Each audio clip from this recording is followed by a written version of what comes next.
The aspen air was crisp, carrying the scent of pine and fresh snow as we pulled up to the ski resort. The entire trip had been my idea, a way to reconnect, to rediscover the spark that had been fading between us.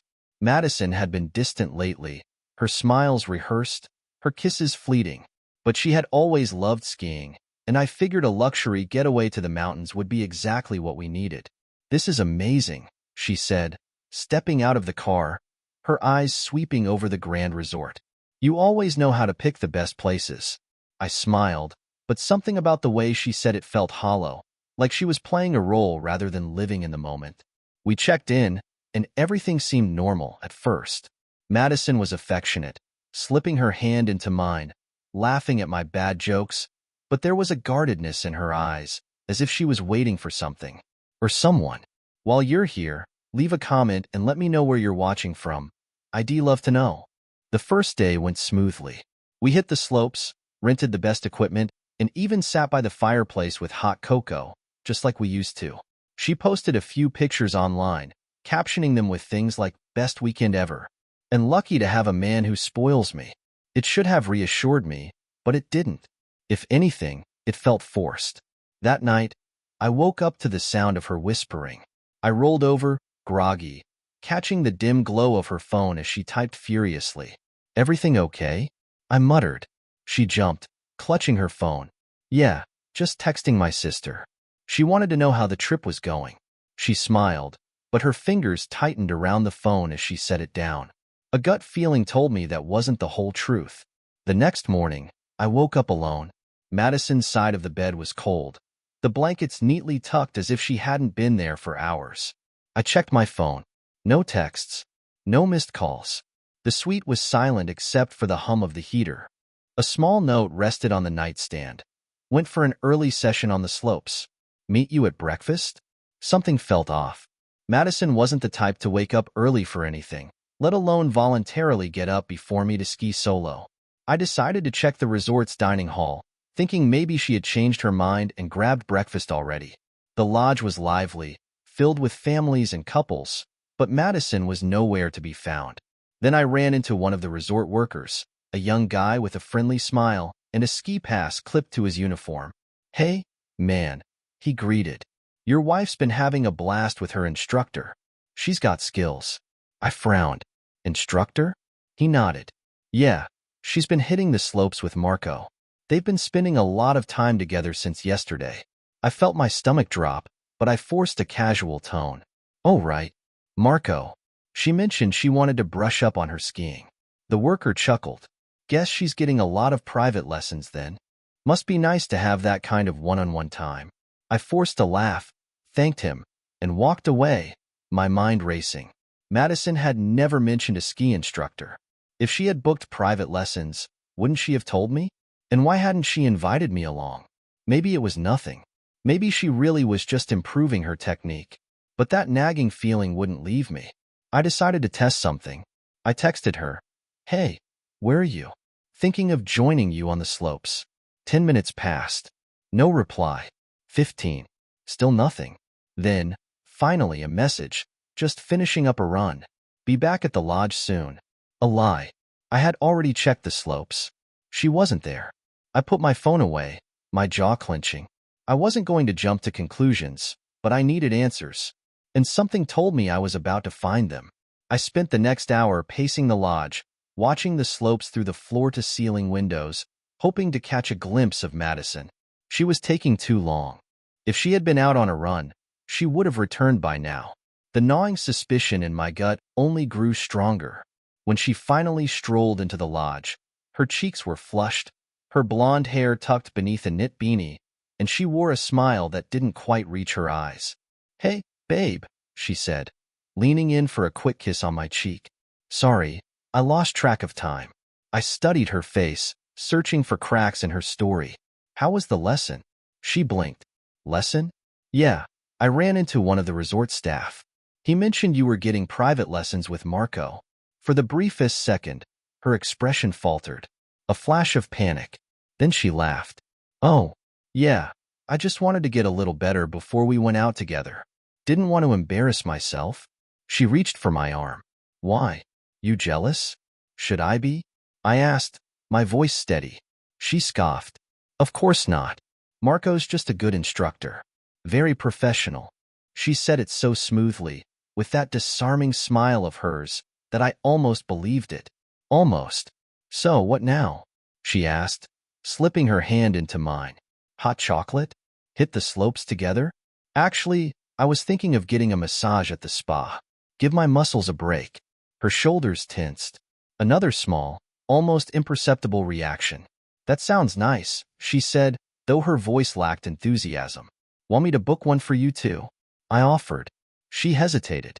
Actually, I was kind of thinking about taking a nap first. That morning run really wiped me out. I nodded slowly, pretending to buy it. Of course. I'll meet you back at the suite later. She gave me a relieved smile, kissed my cheek again, and headed for the elevators. I watched her go, waiting for the doors to close before making my move. Instead of heading to the spa, I walked toward the ski rental shop. Hey, I greeted the guy behind the counter. You wouldn't happen to know where I could find Marco, would you? The worker smirked. Marco? Oh, he's got quite the reputation around here. How so? Ladies love him. He's got that whole European charm thing going on. He spends a lot of time giving private lessons, if you catch my drift. My stomach clenched. So, is he still on the slopes? Nah, the guy said, shaking his head. He wrapped up his last session about 30 minutes ago, probably grabbing a drink at the lounge. I left the shop and made a beeline for the resort's lounge. The place was lively, filled with tourists unwinding from the day's adventures.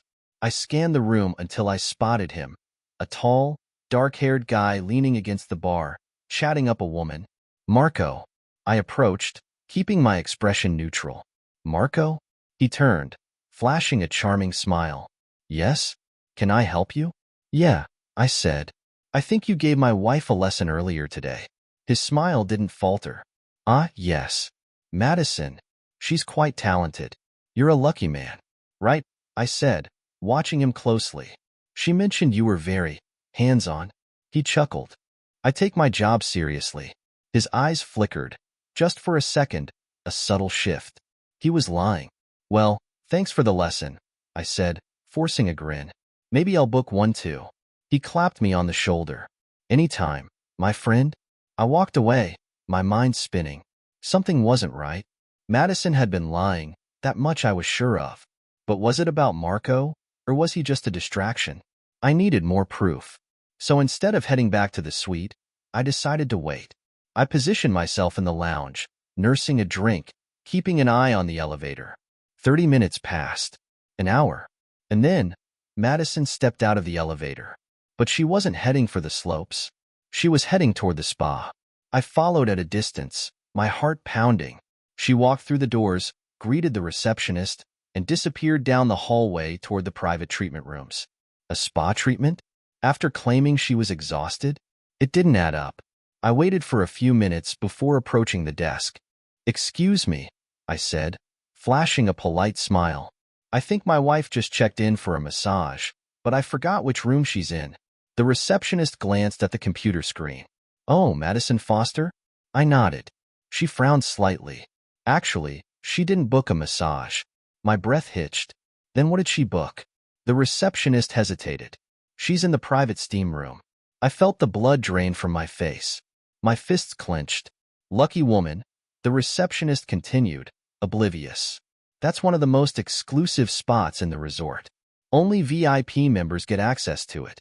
She must know someone important, or someone was in there with her. I forced a smile. Thanks.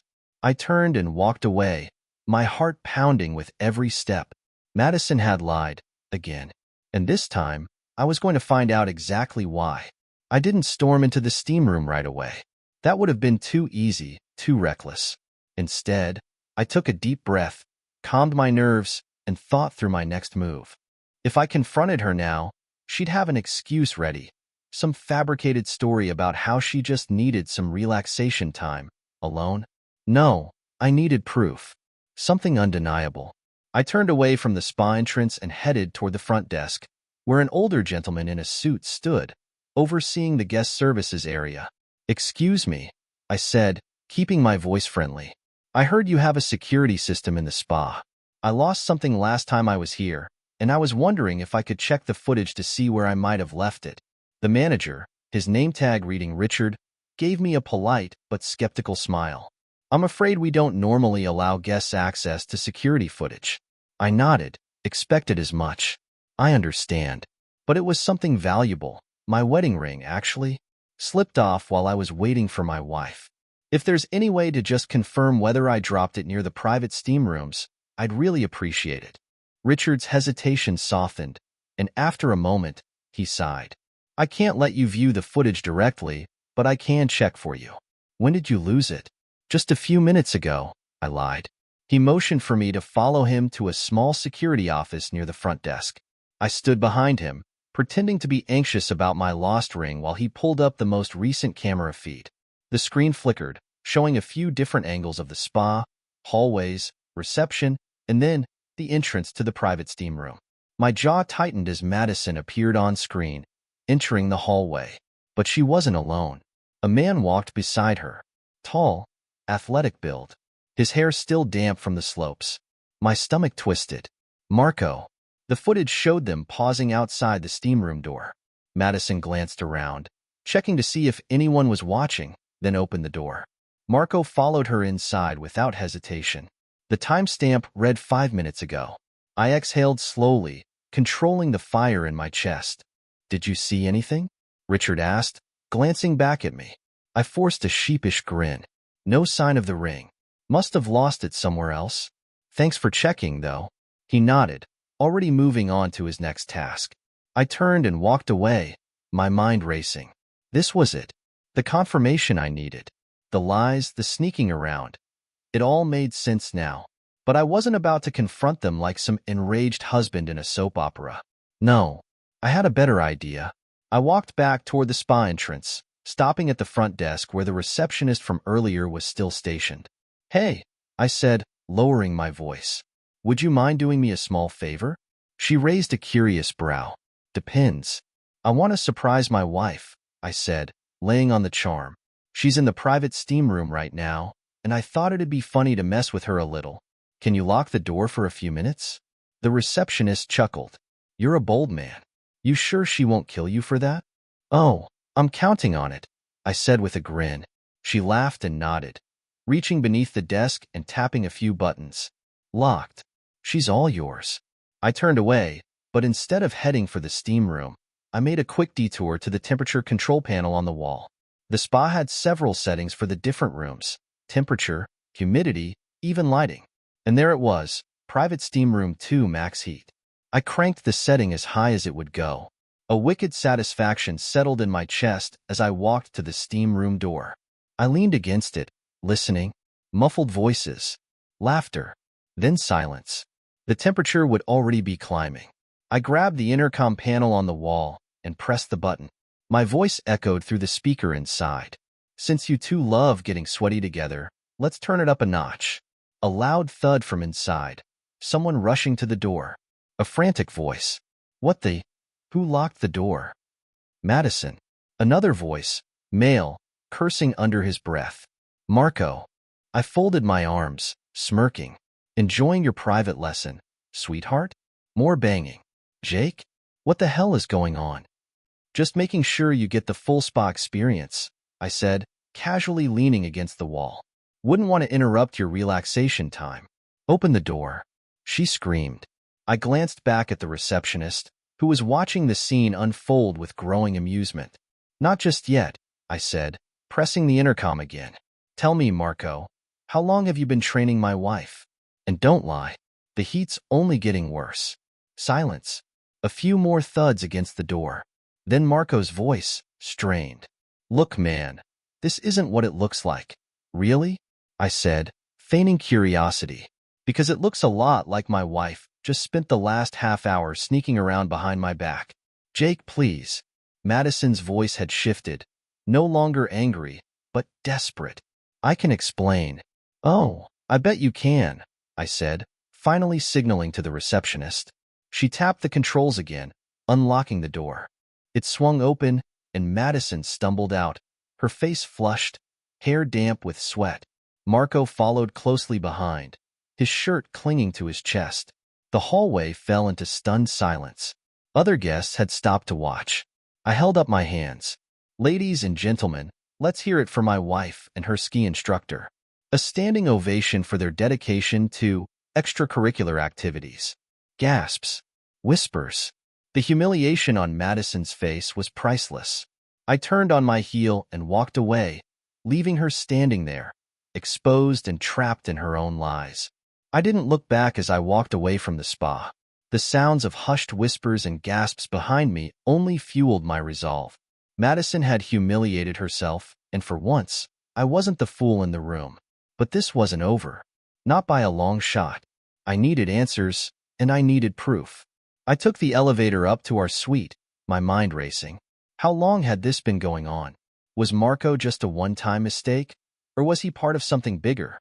I replayed every suspicious moment from the past few months. Her constant phone calls, the last-minute errands, the business trips that suddenly required extra days. I had ignored the signs for too long. As I stepped into our room, I scanned everything with fresh eyes.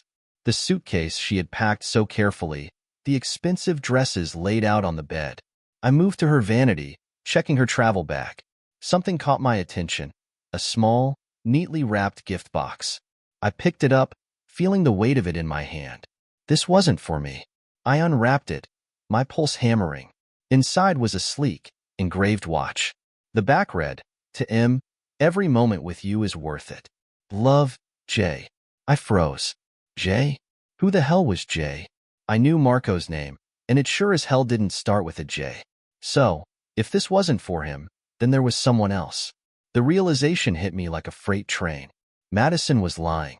Again. Marco might have been a distraction, a convenient fling.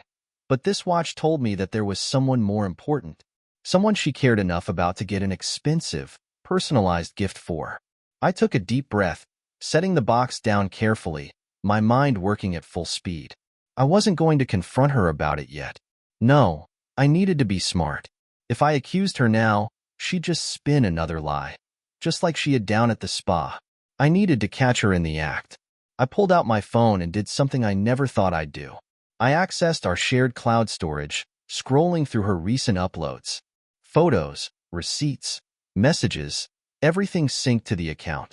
I opened a folder labeled Work Trips. Inside were dozens of photos of Madison at corporate events, meetings, hotel rooms. But it was the most recent pictures that caught my eye. A selfie at a restaurant. Madison, holding a glass of wine, smiling at someone just out of the frame. I swiped to the next photo. A man's hand, resting on the table beside hers. His watch, identical to the one in the gift box, caught the light. I zoomed in, heart pounding. This wasn't Marco. This was someone else. I sat down on the edge of the bed, gripping my phone so tightly my knuckles turned white. She hadn't just betrayed me with some ski instructor in a steam room. She had been planning something deeper, something more serious. A real affair. The kind that came with gifts, secret photos, and months of deception. I exhaled slowly, forcing my rage down. This wasn't the time to act on impulse. I needed more. I needed to know who he was, where they met, how often. I needed to know if Madison planned on leaving me, or if she was just playing both sides. My phone buzzed. A message from Madison. "Jake, please come back to the room. We need to talk." I stared at the screen. The nerve she had, pretending she was still in control. No, she wasn't running this anymore. I stood up, walked to the closet, and pulled out my duffel bag. If she wanted to talk, she could talk to my empty suitcase. I texted back, "Enjoy Aspen, Madison. I'm going home." Then, I grabbed the gift box, pocketed my phone, and walked out the door. I didn't go home. Not yet. Walking away from Madison and Aspen would have been too easy. I needed to know everything. Who Jay was, how long this had been going on, and, most importantly, if she ever planned on telling me the truth. If I left now, I'd be walking away without the full story, and I wasn't going to give her the satisfaction of keeping her secrets. Instead, I checked into a different hotel across town under a different name. I needed distance, but I needed to stay close. I turned off my phone's location services and disabled our shared tracking app. Let her wonder where I was. Let her sweat. The next morning, I put on my best act. I messaged her, needed space, thinking things through. It was just enough to keep her from suspecting that I was still in Aspen. I knew Madison well enough to know that if she thought I was gone, she'd get sloppy. By mid-afternoon, I had my first break. A notification popped up on my laptop. Madison had made a dinner reservation at a high-end restaurant in town. 2 people, private seating, reservation under J. Carter. J. I clenched my jaw, staring at the screen. So, this was him. I arrived at the restaurant an hour early, slipping the maitre d' a generous tip. I need a table with a perfect view of this one, I said, pointing to Madison's reservation. He raised an eyebrow but nodded. Of course, sir. I ordered a drink and waited. At precisely 7:30, Madison walked in, dressed to perfection, her smile bright as she scanned the restaurant. A moment later, a man approached her table, a tall, well-groomed businessman, probably in his early 40s. He kissed her cheek before sitting down. She laughed, resting her hand on his. I gritted my teeth but kept my composure. She wasn't acting like someone who had just been caught sneaking around in a steam room less than 24 hours ago. No guilt, no hesitation. She looked comfortable, like this was routine. I pulled out my phone and snapped a photo. Then I recorded a short video, zooming in as she slid the watch box across the table. He opened it, grinned, and kissed her hand. I had seen enough. I walked out of the restaurant and stood outside, taking deep breaths of the cold mountain air. I should have felt rage, but what I really felt was clarity. Madison wasn't just having an affair. She was living a double life, and I was done being a part of it. I called my lawyer. I need divorce papers drawn up immediately, I said, my voice steady. Understood, he replied. Do you want them served here or back home? Here, I said, and I want it to be unforgettable. I spent the night planning. I wasn't going to confront her like some heartbroken fool, demanding answers she'd never give me. No, I wanted her to feel the walls closing in. I wanted her to realize, too late, that she had underestimated me. The next morning, I made a call to a private investigator I had worked with before on business matters. I need a full background check on J. Carter, I said. Find out everything, financials, marital status, business dealings. I want to know what he had for breakfast last week. The investigator chuckled. Sounds serious. It is. By noon, I had a file. Jonathan Carter, CEO of a private equity firm, divorced, 2 kids in boarding school, a known womanizer, with a track record of discreet relationships that conveniently ended before they became liabilities. I stared at his photo, seething. So this was the man my wife had decided was worth risking everything for. I needed to get closer. At 2 p.m., I parked near the ski lodge, staying out of sight but close enough to watch. Sure enough, Madison emerged from the lobby, wrapped in a designer coat, her phone pressed to her ear. I couldn't hear her words, but I didn't need to. She was smiling, relaxed. She thought she had everything under control. I waited until she was gone, then walked into the lobby. Excuse me, I said to the concierge, flashing my most casual smile. I believe my wife is staying here. Madison Foster. The woman behind the desk hesitated, then nodded. Yes, sir. She checked in 2 nights ago. Right, I said. I'd like to surprise her. Do you happen to know if she's booked any activities today? The concierge gave me an apologetic smile. She actually just reserved a private session at the spa. Would you like me to add you to the appointment? That won't be necessary, I said. I walked back to my car, gripping the steering wheel until my knuckles turned white. She had checked into a separate hotel. She hadn't even bothered to hide it. That was all I needed. I made one more call, to the resort's management. Hello, this is Jake Foster, I said. I'd like to host a special event tonight in the main lounge. A presentation of sorts. I believe I have some interesting footage your guests might enjoy. The woman on the other end hesitated. I'm sorry, sir. What kind of footage? Let's just say it's a documentary. A real-life expose. Trust me, it will be worth the crowd's time. Silence. Then, I'll see what we can do, Mr. Foster. I smirked. Tonight, Madison's lies would unravel in front of everyone.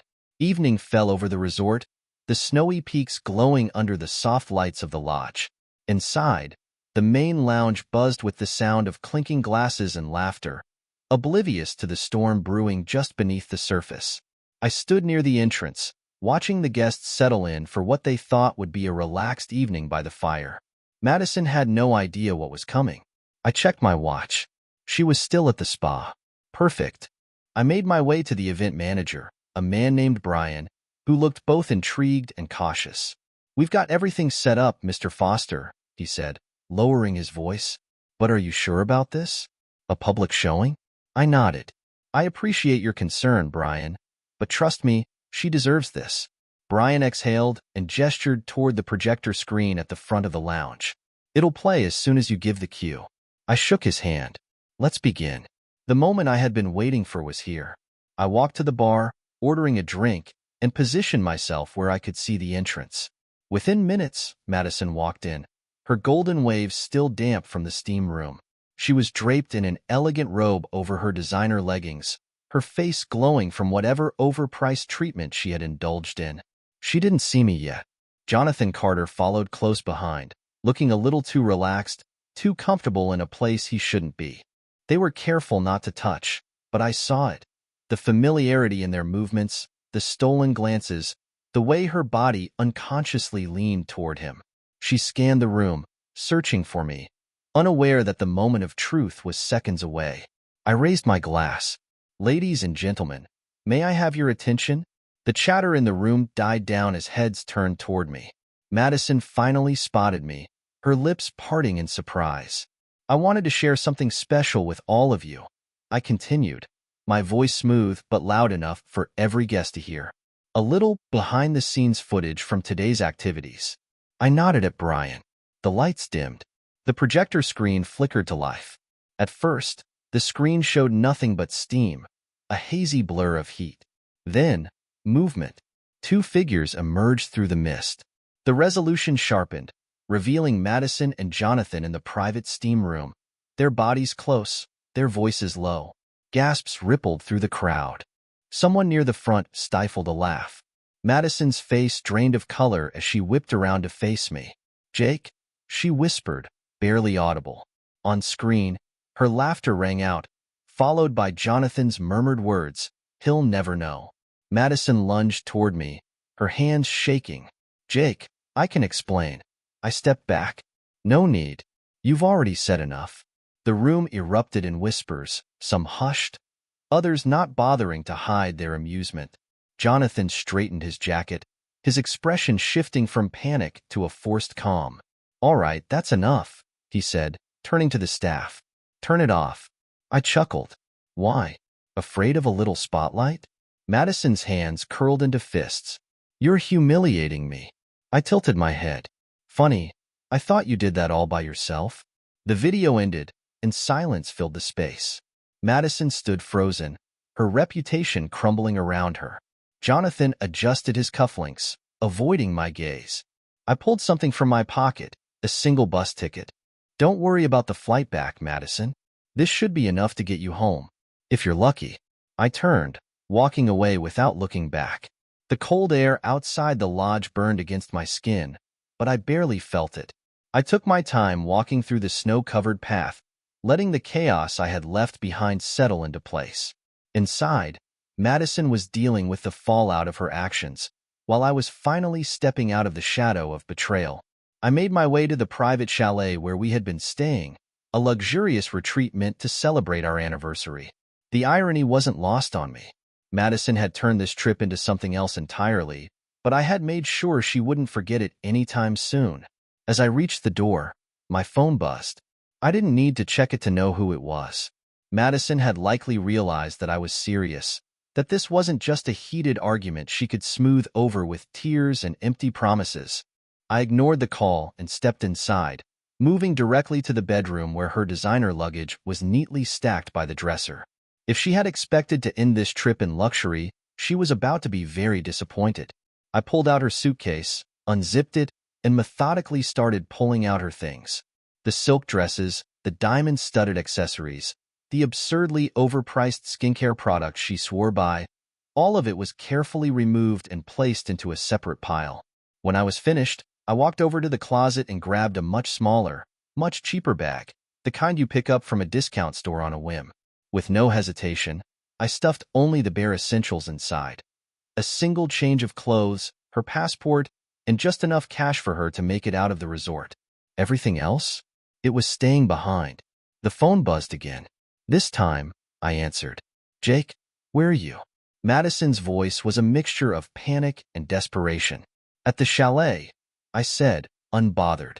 Packing your things. There was silence. Then, we need to talk.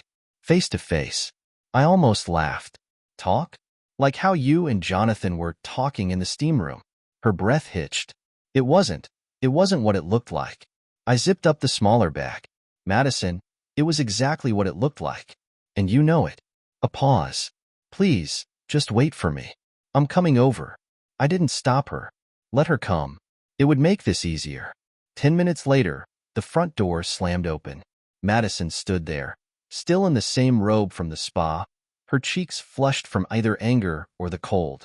Her eyes darted around, landing on the near-empty suitcase and the pile of her discarded belongings.